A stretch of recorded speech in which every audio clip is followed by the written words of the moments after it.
Good evening, everyone. Thank you so much for joining me. My name is Kevette Kane, and I'm your financial liberation expert here with MarimorLife, LLC.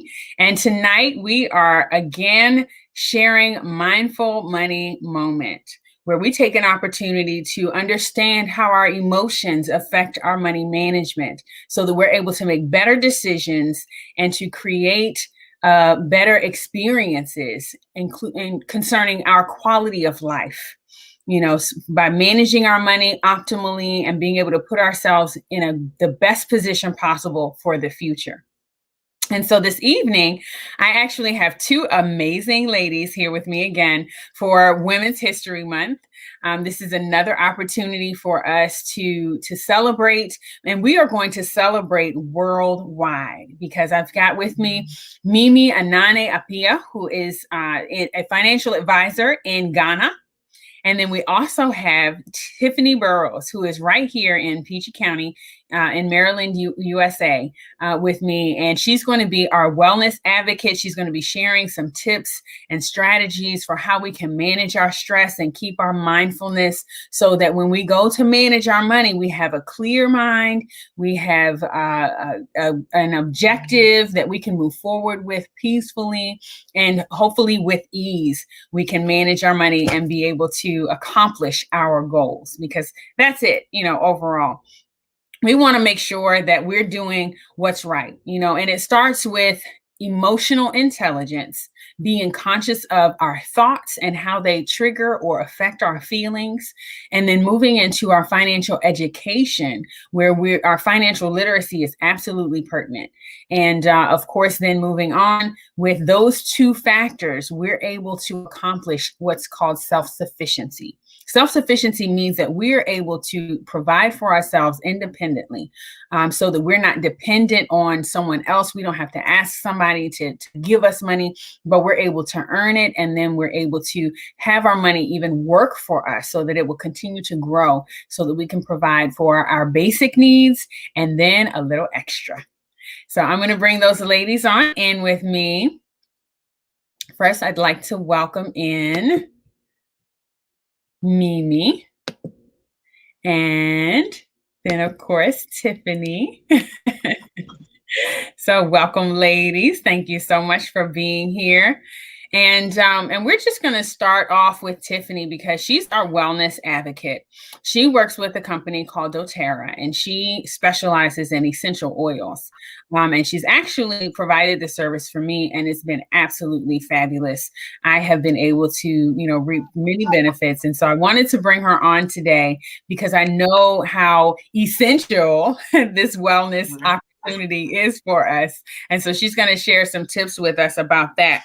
But let me introduce you to Tiffany first. Tiffany is she received her bachelor's degree in civil and environmental and infrastructure engineering from George Mason. And she already knew, even at that point in time, that she wanted to become an entrepreneur.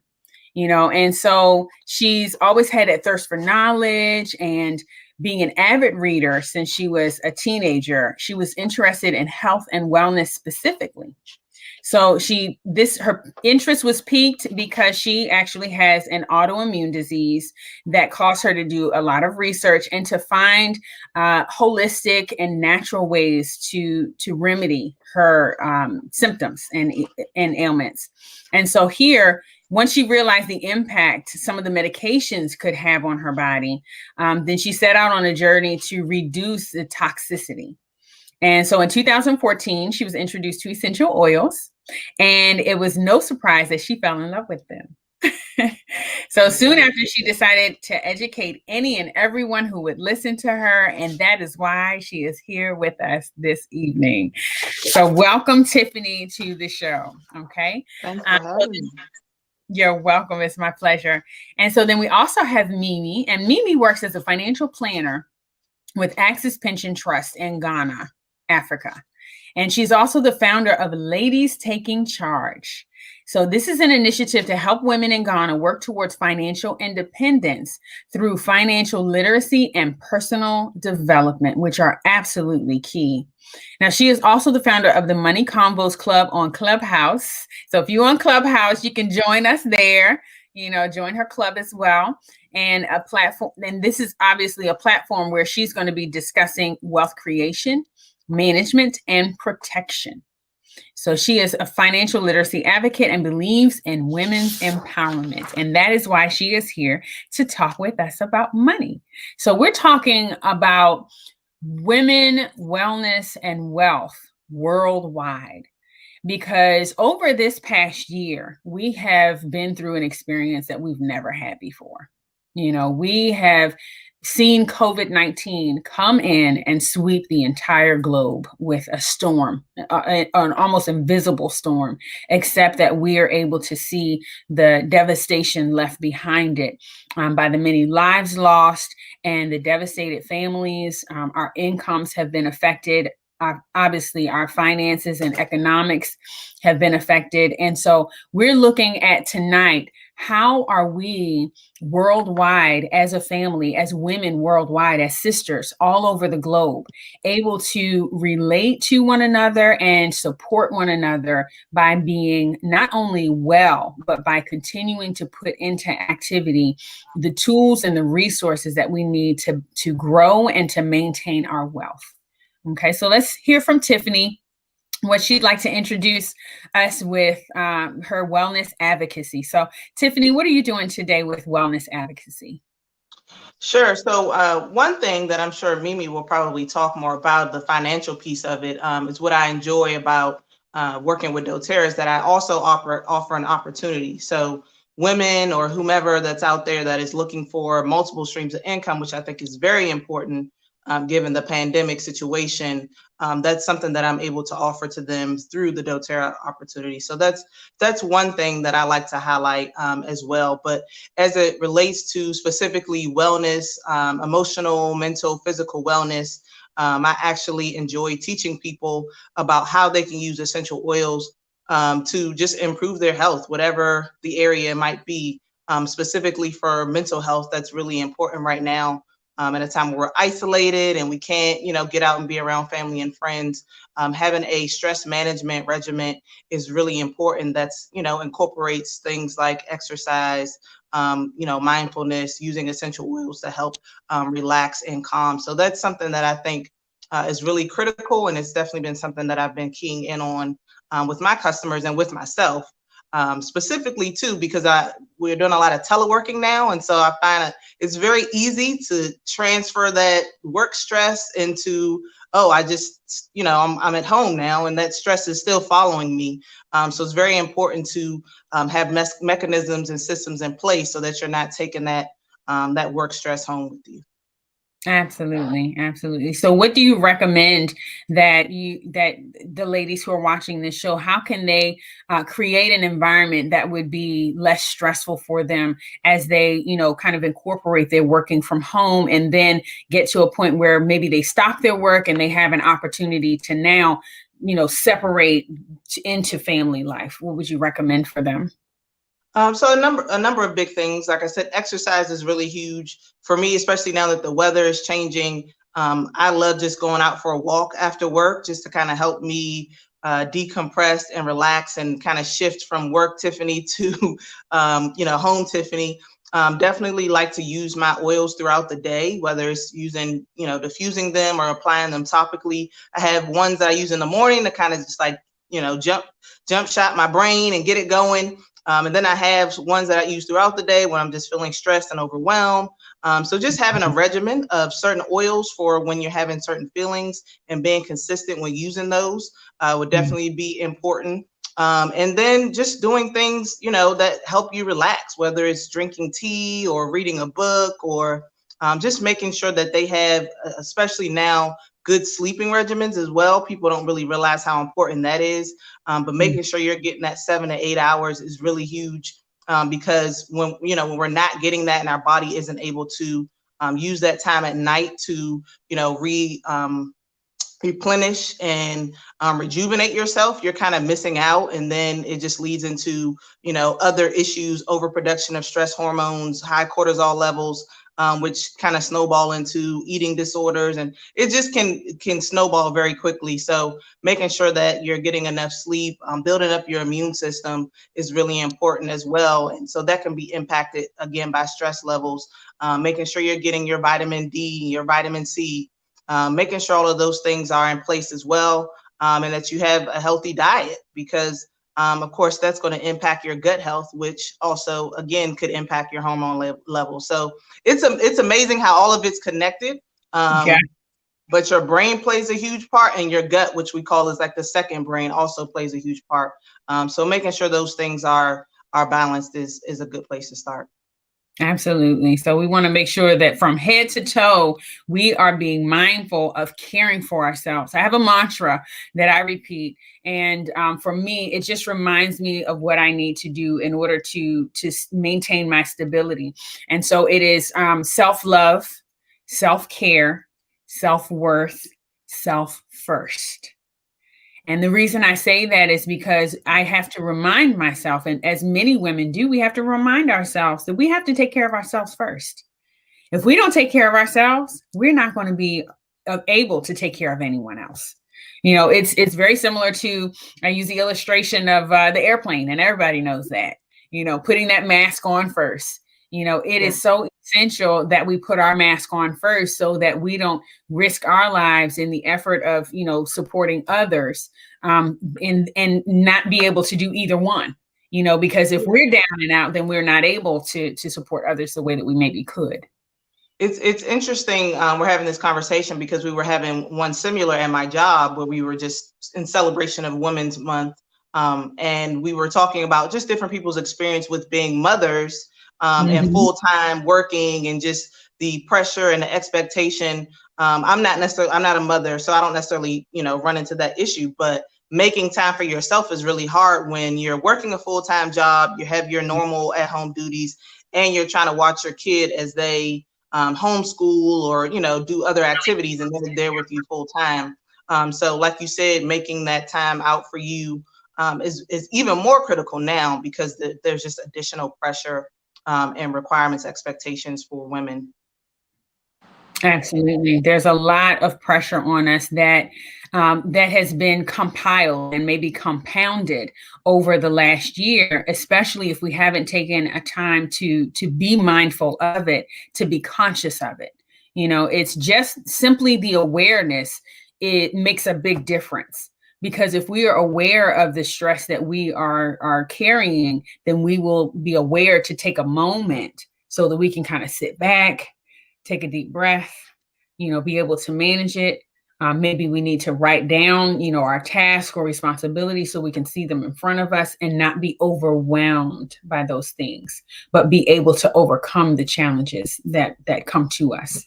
And so thank you so much for sharing all of that. We're going to continue with our conversation with you, Tiffany, but I'd like to turn now over to Mimi, who is in Ghana. And I know it's late over there right now, Mimi. Thank you so much for staying up to be with us this evening. I think it's about 10 p.m. But you are so passionate about what you do with your ladies taking charge. And I absolutely love what you've been doing with that. And so can you talk to me a little bit about how you've seen things financially affected in Ghana, and why you're working with ladies taking charge now? Okay, so in Ghana, we have a lot of entrepreneurs.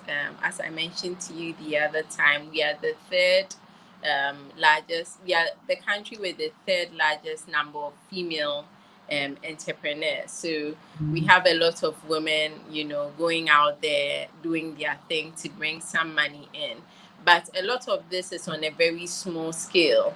And so even though we are doing well with business, we are not doing too well with wealth management. How do we manage or create more wealth with the monies that are coming in? How do we pass it on to the next generation?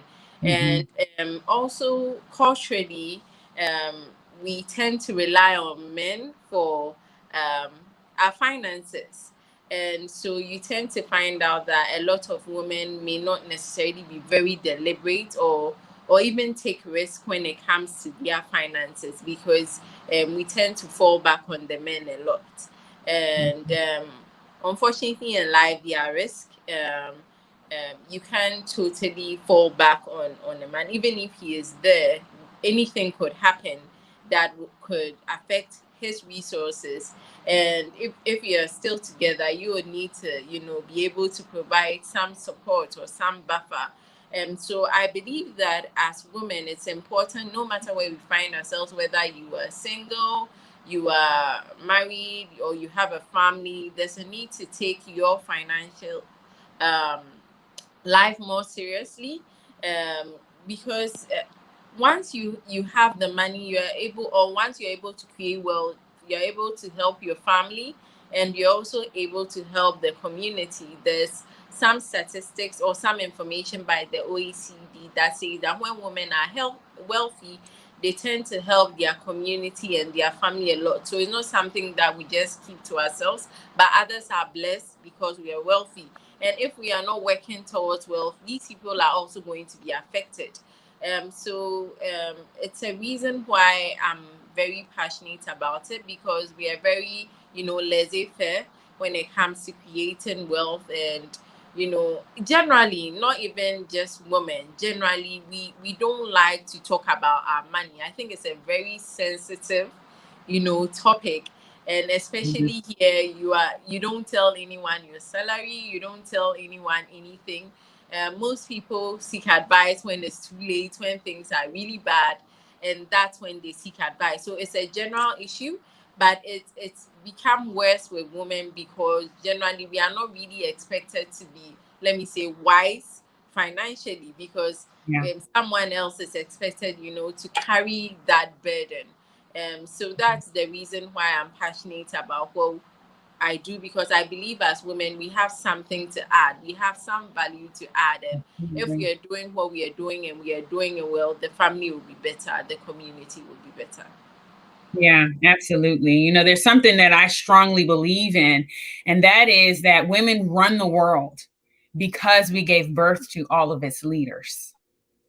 And so if we really understand the magnitude of that, the impact that we can have, we look into history and see how the mothers of the kings had an influence over them, because they respected their mother's word. She was the one who taught them. She was the one who fed them. She was the one who cleaned them. She was the one who gave them the freedoms and the encouragement and the strength to be able to do what they did in order to become the kings that they became. And the same thing for strong women who were either warriors or queens. Their mothers were the ones who supported them in being able to become that. And so how essential it has to be for us to recognize in that role that we need to take responsibility for how conscious we are about managing our families. It's not that we can just kind of set that off to the side and say, oh, let somebody else take care of it. Because if we do, then we will suffer the consequences for that. And I speak from experience. I worked a long time ago in a credit counseling position. And I had a client who called in to me, and she was, wasn't able to answer questions about the accounts that she had in our credit counseling program. And I'm thinking to myself, well, why are you calling me? Like, you don't even know this information. She says, oh, my husband takes care of all that. And all I could think to myself was, I'm never going to be like that. And then when I got married, and things got challenging and I had the kids to take care of, I relied on my husband heavily in order to do that. Unfortunately, he wasn't a great money manager. So we didn't do very well. But that's the thing. It is very important that we as women have the knowledge that we can use to support and to encourage, even as a partner in our relationships, to be able to move forward successfully as a family. And that means being able to train our children, being able to, as you said, take the risk and be able to understand the rewards that can come from investing well, from making sure that we are protected well, and from even making sure that we've got our money parked or stored in the accounts where it's going to benefit us by growing interest, and then by not being vulnerable to taxation, or to anyone's charges, or being able to access those funds without our permission. And so we want to continue to think about that. So have you seen that things have changed drastically through the pandemic? I mean, is there any significance? You said that Ghana, okay, so let me back up for just a moment, because you said that Ghana is the number 3 country in the world for Black female entrepreneurs. How about that? That's awesome. Yes. I think generally here, I think we have a support system, unlike, it's in the Western world where, support is so expensive. Here, most women would have somebody, either your mom or somebody to support with, bringing up the kids. So that frees you up to, pursue your dream. And the truth is that things are expensive. And now even the men don't want women who don't work, because that is much financial burden. So everybody is looking for, a woman who has money and is humble. Yeah. Yeah, so that, life does not become too much about, money. So I think that a lot of women, and because we have a lot of people in the informal sector anyway, when you don't you don't have a degree or something, your options are limited. So we have a lot of these people in the system, and this is the option for them to be able to, create something for themselves. Otherwise, you end up earning something quite meager. So I think it's also part of the reason why, we find a lot of women in that space, because I think that it's just, let me say, it's just one of those options. They don't really have options, because a lot of people are not as educated. And even when you are educated, you may want some freedom to be able to take care of your kids, especially when you are not getting the support. So some women, a few women, would leave their jobs and pursue entrepreneurship, so that they can have the flexibility. But as I said, I think because men are not attracted, or you come off as a liability, when you're not, if you're not bringing in some cash. yes. So you definitely want to, have your own money. And funny enough, a lot of that is being preached on social media, especially in cases where they abuse and all that. Then it becomes like, if you have money, you would have options. So I think women are becoming a bit wiser, sometimes in a negative way. There was a story last week of a woman who told her husband she earns 1/5 of what she actually earns, and so the husband was paying for every single thing while she was, I'm sorry.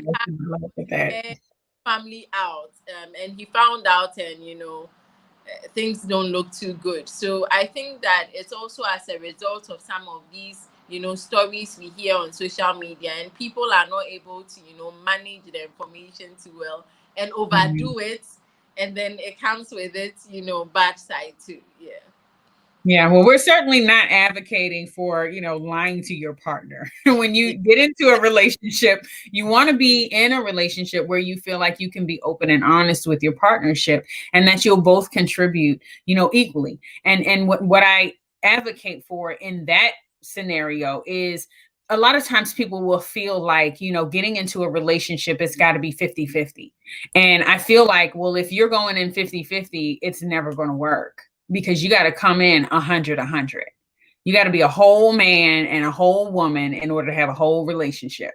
Let's be, healed and together and working in unison, so that we can make progress and grow together. But, in a situation where maybe a woman was being abused, that would, prove beneficial for her to be able to have her own money and to be able to save something on the side, so that if she had to move and flee, and to, be able to care for herself and her children, that's a big deal. Because what we find in the United States is at least 38% of women who get divorced run into surprising financial expenses that they never expected.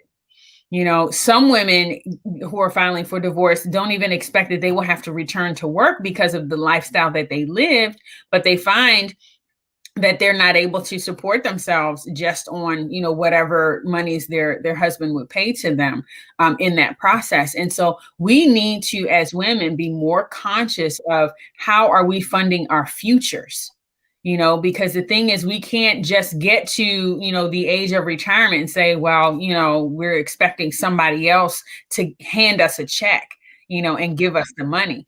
That's not being self-sufficient. Self-sufficiency means that we have put in place the resources where we would be able to have the funds available to care for our basic needs, and even some of the extra, moving forward, to fund our futures. And the worst thing that could possibly happen would be that we would run out of money, before we die. And so that's where I come in as a licensed life and health insurance agent.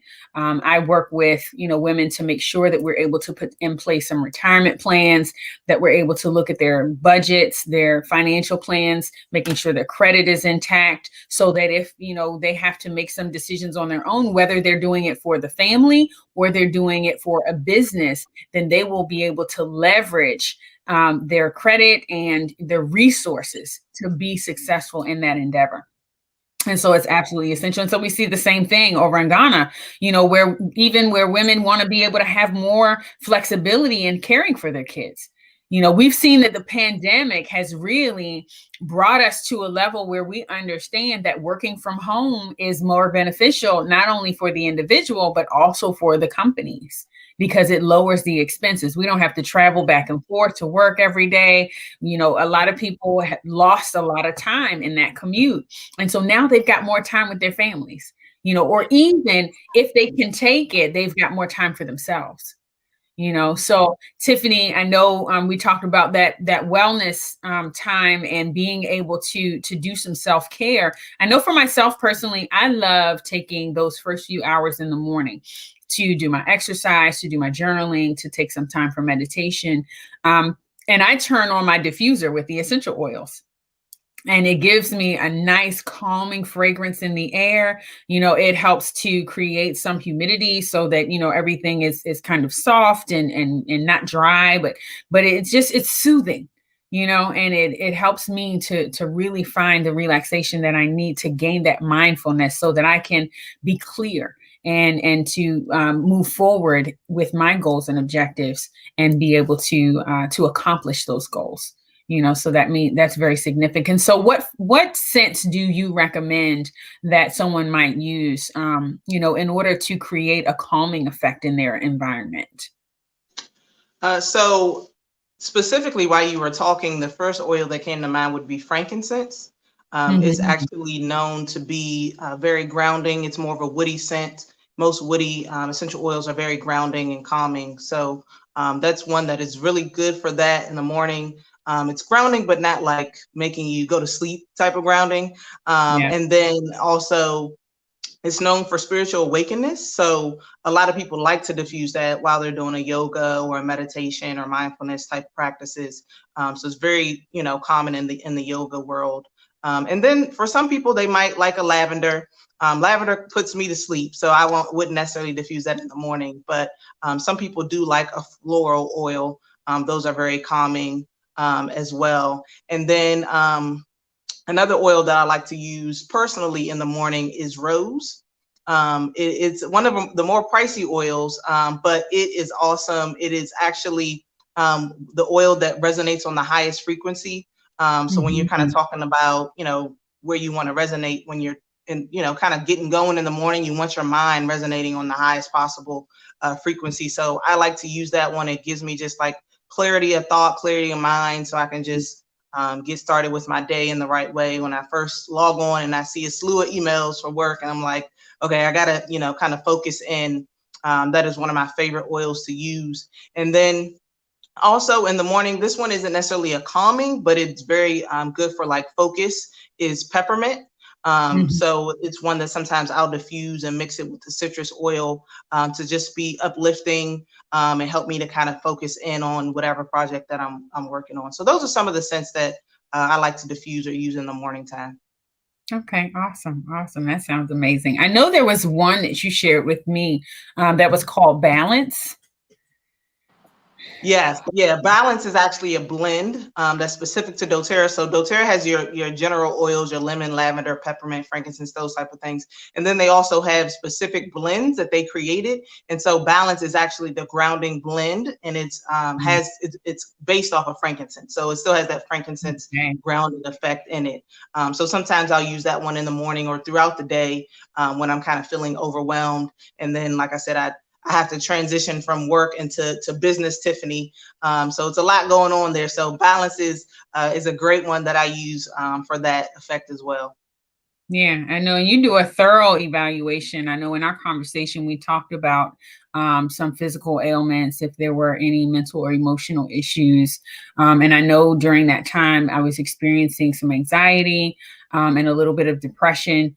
Of course, many people know my story dealing with the loss of my father back in 2018 and grieving over that. And then also the separation of my marriage. It's like you have these multiple traumas come together, and it can be so taxing on us emotionally and mentally.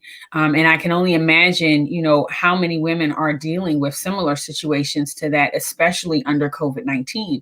We've heard that, there have been an increase in domestic violence, unfortunately, but that's a reality for many women. And being able to, manage their space or their peace of mind, and to have some comfort, would give them, an opportunity to have the clarity of mind to make the decisions that they need to make for their best interests, despite the challenges that they're facing.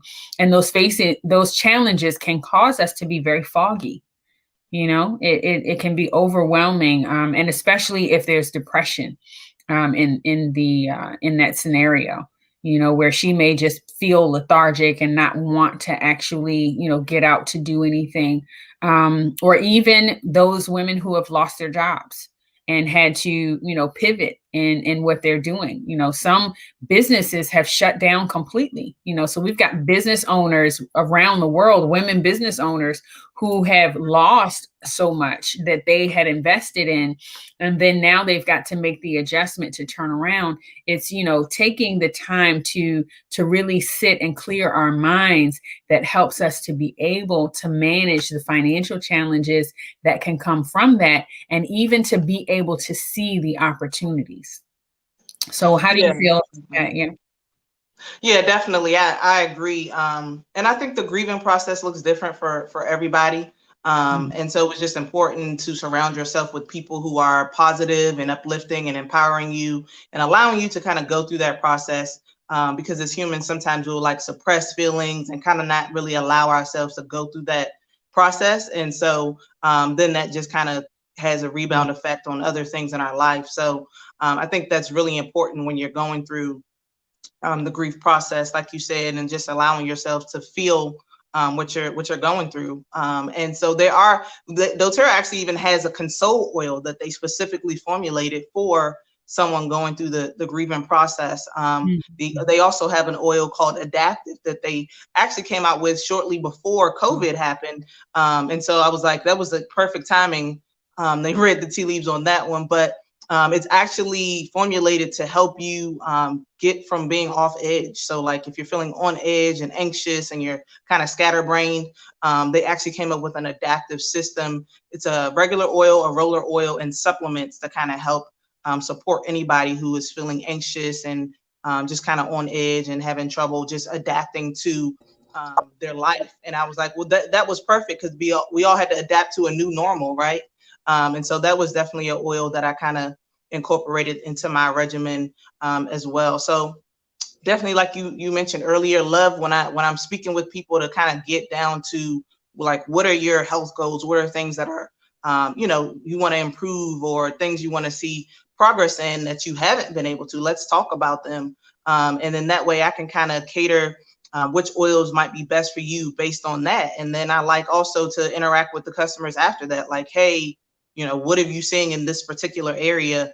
And not just saying this is the oil or this is the supplement, but saying, hey, have you looked at your personal care products? If you're having allergic reactions, maybe it's because you're using too many toxic products. Or like I said earlier, have you looked at your sleeping habits or your eating habits? So, it's more than just essential oils for me. I like, and, I enjoy educating people on just wellness in general, because like I said, it's something that I've been reading on for years. And so I just love sharing that information. So what is it about those toxic products that you discovered in your own journey that helped you to find more natural remedies? So I just literally over a course of years were, researching and reading, like, okay, what is causing this? I would just have random rashes or random, I had psoriasis, which what we talked about earlier, or random breakouts and or allergic reaction, like what is causing this? And then I started to do more research on, okay, my deodorant that has aluminum and parabens in it, or my body wash that has this, all of my, essentially everything that we use that has a scent associated with it that is not from an essential oil. So if that scent, it doesn't say it's from lavender or peppermint or something like that, it has synthetics in it.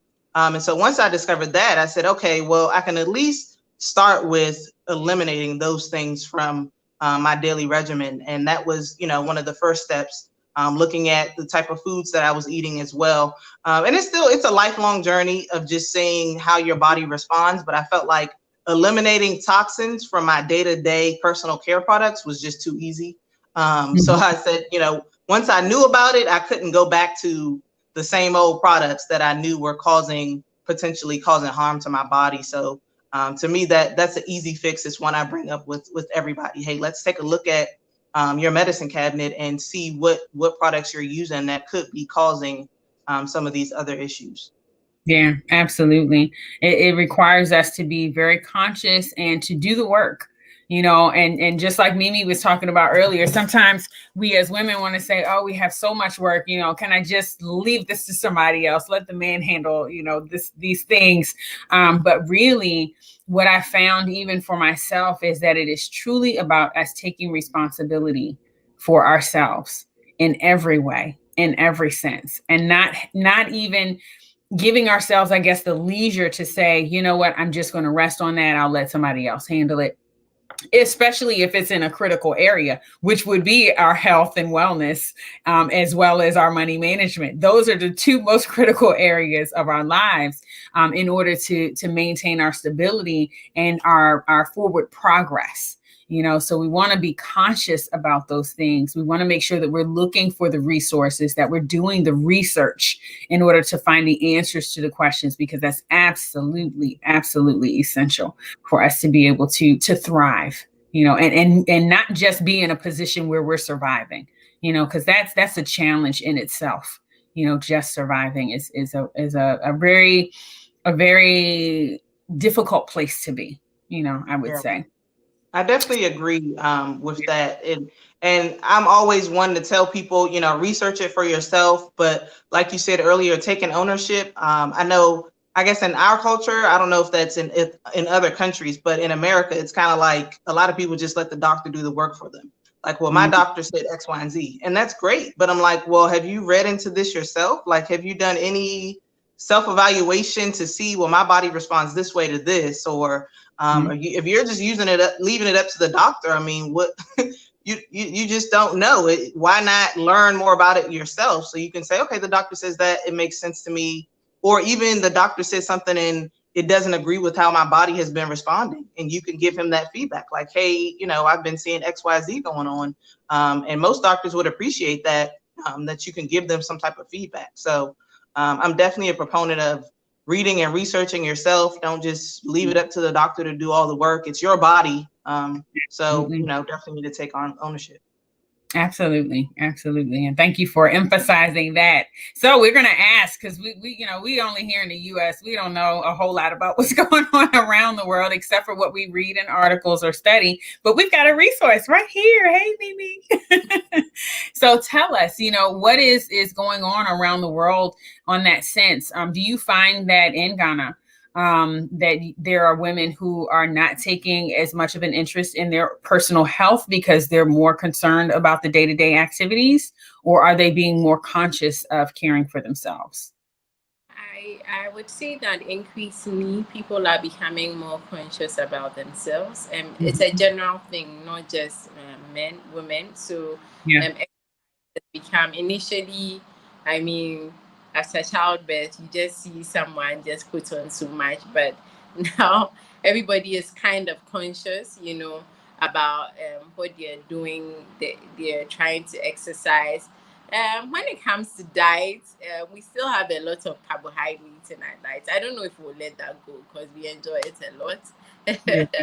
But we're probably more mindful than we used to be because um, things are becoming more and more westernized. So some of the things that um, probably are more toxic are entering into the market. So some of the diseases that we didn't use to battle we are now battling in our very young ages. So people are, forced to become more mindful about what they are putting in their body, and trying as much as possible to be very active, just so that you stay healthy and avoid unnecessary costs that come with, being ill all the time. So it's an increasing trend. Yeah. Absolutely, absolutely. And so, how are you finding that is affecting their money management in terms of healthcare? Because we know that healthier people or that people wealth kind of determines the level of healthcare that we can afford, to take advantage of. And so it kind of dictates for us how well we're able to move forward in our lives when we do have an illness, how quickly we recover, if we're able to recover at all in some cases. Are you seeing that that's having its effect as well, especially having, faced the pandemic recently? So what I think is that when people have health sorted out by their companies or by the companies or organizations they work with, I think it's much easier to go to the hospital when you are ill because it's coming out of somebody else's pocket and not yours. But when it becomes your pocket, then you begin to think twice. Is this really am I really sick? Do I really need to go? So it becomes quite difficult to get up and go to the hospital. And so I think that for a lot of cases, especially where employees have insurance, I mean, you just a little headache, you just get up and that it's sorted out. But where you are paying out of your own pocket, especially when you haven't planned for it, then it becomes a bit difficult to get up and go. I mean, it really has to hit you for you to get up and go to the hospital. So yes, as you were saying, it does have implications because I mean, you've not finished sorting out some of your basic needs, rent, school fees, all sorts of expenses are, hitting you, and then you have to think about health too. Sometimes you think that, okay, I mean, it will go, it will go after a while. So why do I spend so much money? But when it becomes something that it's quite gets serious, then that's when you attend to healthcare because you don't want to waste money in quotes. Yeah. Yeah, and that can be challenging, especially when we have so many women who are entrepreneurs. Yes. And they work so hard, and they're switching over, like you were talking about, Tiffany, from one gear to the next. Maybe they have employment to support their entrepreneurship while it's, the business is growing, and then they're working the business, and then they're also taking care of the family. That can take, especially an extra toll on a woman in that situation. And so, we have to be conscious of that. So when you work with the women in your organization, Ladies Taking Charge, are you sitting down with them and doing a financial plan in terms of reviewing their budget, or how are you guiding them in their finances so that they're able to have more strength and stability there? Okay, so my strategy has been to provide financial literacy to help women make their own decisions. I mean, I already work in a financial institution that provides that. So my focus is in, pushing the education aspects of things. Initially, when I started, I realized that we are not mindful of our value or what we bring to the table. And sometimes because we take for granted what it is that we have. Maybe you just see yourself as not talented, not smart enough, not, wise enough. So I started from there. That's why I added personal development, because my belief is when you work on your person, wealth creation becomes much more easy. Sometimes people just say, save, do this, do that. No, but it doesn't start from there. It starts from something that is inside. Once you deal with that, the rest becomes, there's a foundation that you can easily build on. So I started with, even if you have one talent, I don't know if you know the parable of the talents is in the Bible, Yes. where 3 people, one has 1 talent, one has 2, one has 5, and I liken a lot of us to the one who has 1. We don't feel like it's good enough, so we hide it and we don't get anything from it. So that is what I was telling women. What do you have in your hands? How do you use it, to create more wealth? So from that, I had some people who were creatives but probably were overthinking it, start their own side hustle, and put themselves out there. And I had some good testimonials from that. But it doesn't just end there. When you help people create wealth, or you help people make an income, let me say make an income, it's important for you to let them know how to manage that income, because it doesn't just end with income creation. You have to know how to manage that income so that you get to a point where you can relax and let your money work for you, where you become financially independent and you have more passive income working for you. So providing them with the information on how we can invest, what are the options available. So that is what I've been about these past few years. But I realized that there's a need to work with us as people, and how we feel and how we value ourselves, even before providing the information on how we can manage our finances better. So that is what I have been about here. But also with my where I work, I do retirement planning services and other advisory. So I think it just adds up together to give women some kind of a 360, let me say, degree approach to financial independence. Yeah. Absolutely. And that's the key. It is being able to be conscious of our mentality and our emotions so that we're able to focus in on caring for our finances, getting educated, being literate, meaning we understand on both sides. So for the emotional side, it's about understanding how to care for our mental, our emotional, our spiritual, our physical, and our financial mindset. And then on the financial or money side, then we look at our credit, our cash flow, our savings, our insurance, and our investments. Being able to build a strong foundation, but then being able to have our money work for us so that we can build for the future and continue to be successful progressively. And as women, as mothers, we have to be conscious of that on a whole nother level, because again, we are raising the world's leaders. and we want to make sure that they are supported and that they are encouraged and that they are strengthened so that they can lead this world in the most positive direction possible. As we come together across the seas, across the land, and lock arms and work together, we see how as nations and as a global community, we are affected by one another.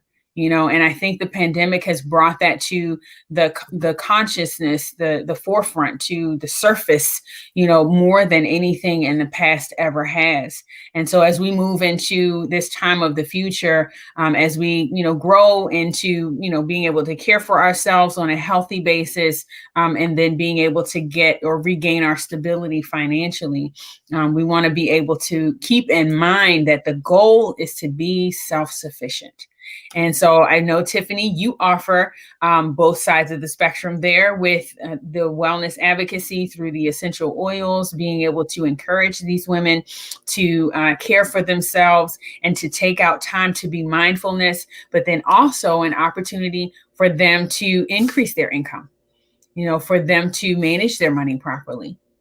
And for them to be able to grow and to build a stable foundation through your organization. And so we want to have folks reach out to you. If you have questions for Tiffany or you want to get more information about what she's doing with doTERRA and her business opportunity, you can reach out to her on Instagram at healthy_happy_blog. And that's Tiffany Burroughs. Thank you so much, Tiffany, for being with us this evening. Your thoughts and encouragement was absolutely amazing. And I'm sure that there are going to be many, many women who will benefit from it. We look forward to our audience being able to, whether you're seeing this live or you see the replay of this broadcast, make your notes in the comments.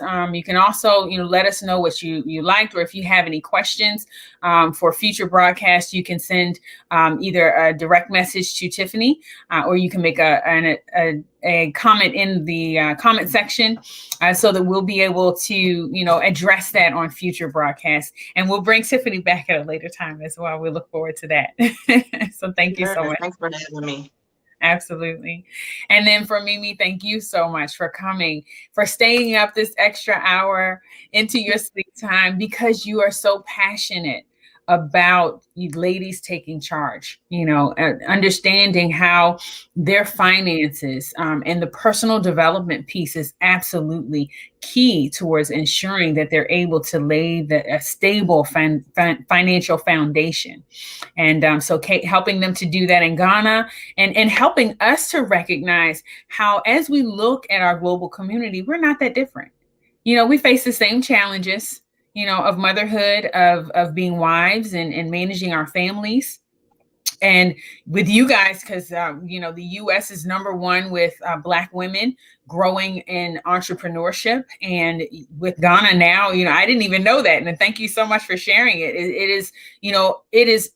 is necessary for us to reach out to recognize that we are all growing together, and Ghana being #3 in the world for growing Black women as entrepreneurs. I mean, that is absolutely fabulous, and so those who want to reach out to our global community now have an opportunity to do that with you as well.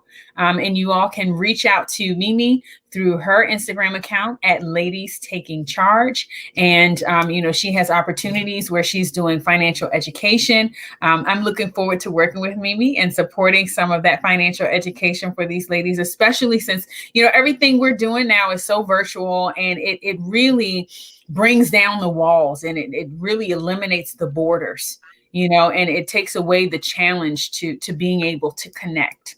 And so I thank you so much again for taking the time to be here. It's been an honor and a privilege to have you on the show. And I look forward to having you back again in the future. We'll have more conversations. And so we appreciate you for that. Thank you. All right, ladies. So I will see you again soon. And I really appreciate you being here. Have a good night. All right. So thank you all for being here with us for Mindful Money Moments. it behooves us to take an opportunity to recognize how significant it is for us to connect as a global community. We need to be conscious of one another and the challenges that we face, as well as the successes that we can celebrate. So let's celebrate together as we as women around the world are growing in entrepreneurship, as we and women around the world are growing in our consciousness, caring for our families, and raising the world's leaders. So you can reach out to me, of course, through MarimorLife Financial Services, where I can guide you on your journey to self-sufficiency by teaching you about how to manage your money without losing your mind, so that your emotional intelligence and financial education will lead you to accomplishing your goals by making better financial decisions and creating habits that will lead you to success in fulfilling your purpose in life. So thank you so much for being here with me this evening. I would look forward to seeing you on the next program, which is every Monday. I'm here at 6 p.m. Eastern Standard Time, 3 p.m. Pacific Standard Time, and 10 p.m. GMT time, which is the time that Mimi joined us on from Ghana. And I'm hoping to have more international guests so that we can really come together as a community around the world and be able to see how mindfulness and money go hand in hand in order for us to build our communities and to strengthen our societies. And so I hope you all have a wonderful evening, and that you've enjoyed this program. Please feel free to comment, like, share, and subscribe. We're here both on Facebook at MarimorLife and on YouTube at MarimorLife. And so I look forward to seeing you on the next broadcast. You all have a great day and enjoy your evening.